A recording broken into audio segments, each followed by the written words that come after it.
Once your chicken starts looking like this, you can go ahead and take a big piece out, just so it's fair enough, and take it over to a cutting board and cut it in half to see if it's all cooked. Once the chicken is out, you can just cut it and see if it's cooked. Looks pretty cooked to me, eh? Okay, well, let that sit a little bit longer, and especially once you take your eyes away from the pot, put it on low so it doesn't start to burn. Once you are 100% sure that the chicken is fully cooked, you're going to want to transfer it into a a metal pot bowl, because glass might shatter.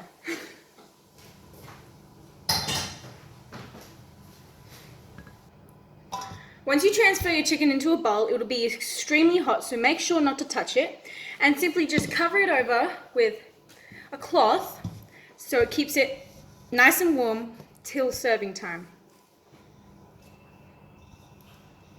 And then set that aside for while we make our corn. So, to make the corn salsa, you're going to want to first get a deep pot and fill that about 3/4 of the way up with water, and then put it on the stove on high heat and wait for it to boil.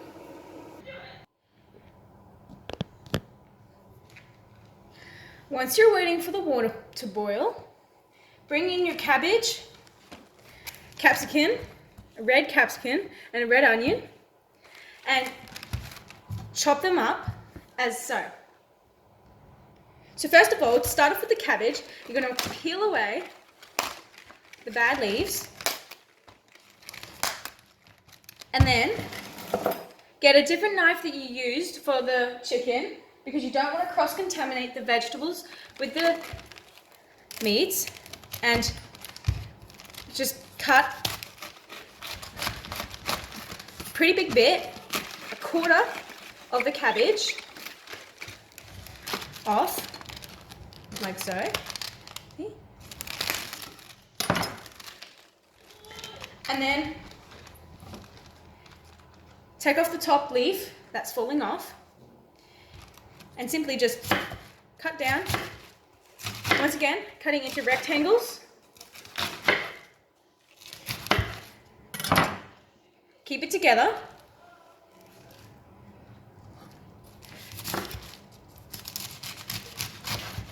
And cut into squares.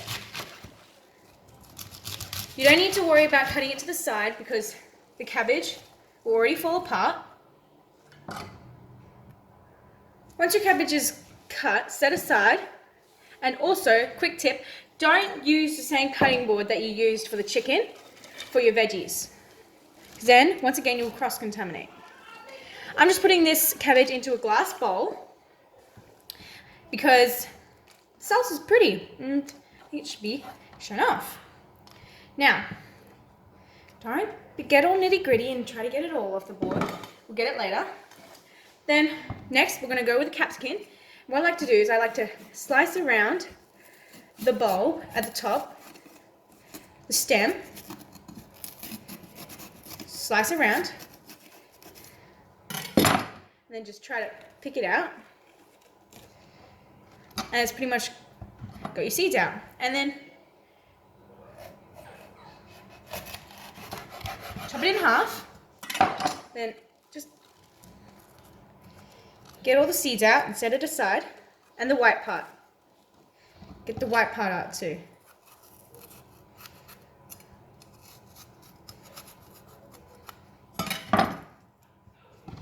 Do that same thing to the other side. Just get the seeds out.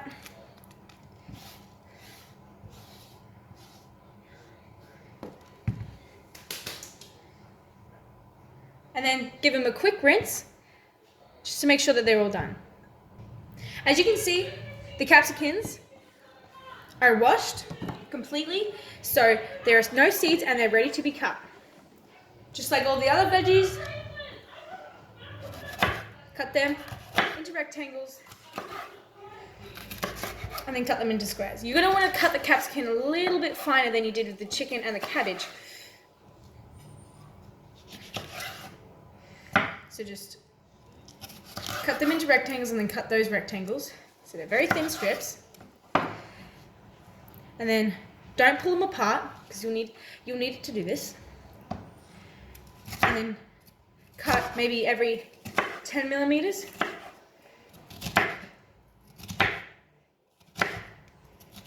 Keeping the same measurement the whole way.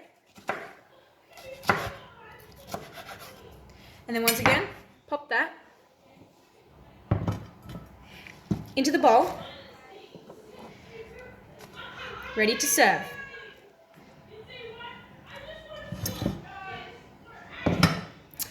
Do the same to the other side. Into rectangles. So, once all the capsicum is cut up, once again, bring it to the bowl that you're going to serve it in. The next vegetable is the onion. Scrape previous vegetables away. So go to clean surface. Cut off the end. And cut off the top.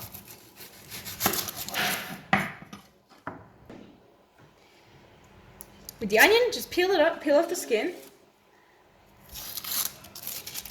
to reveal the beautiful purple underneath.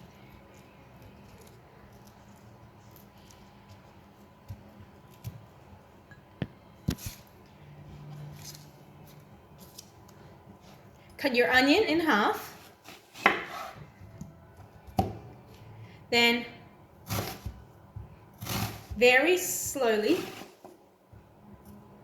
very fine cuts, rectangles, very small. Try to keep it together. And if you do start to tear up a bit or your eyes start to sting, just run your hands under nice cold water. That should fix them up.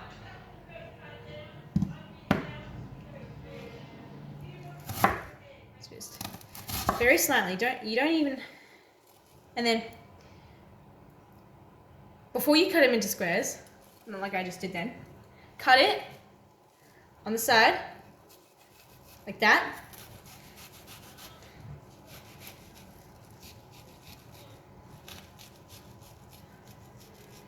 So it will be cut into nice, fine little things. Okay. And then just go ahead and cut it into squares again.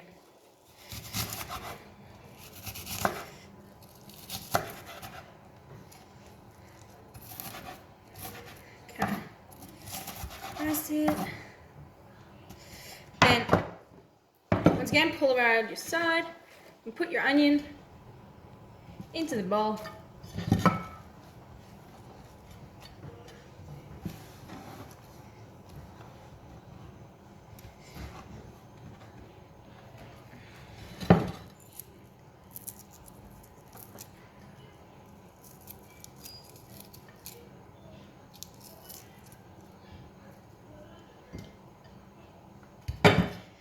Grab the other side and do the exact same thing to the other.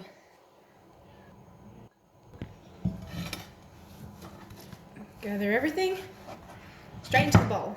Maybe you can mix it around a bit if you want.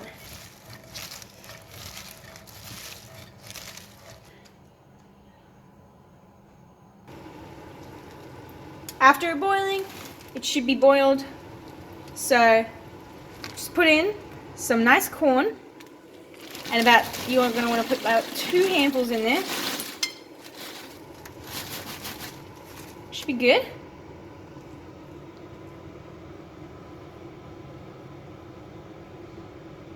And then just wait for that to cook and get all soft.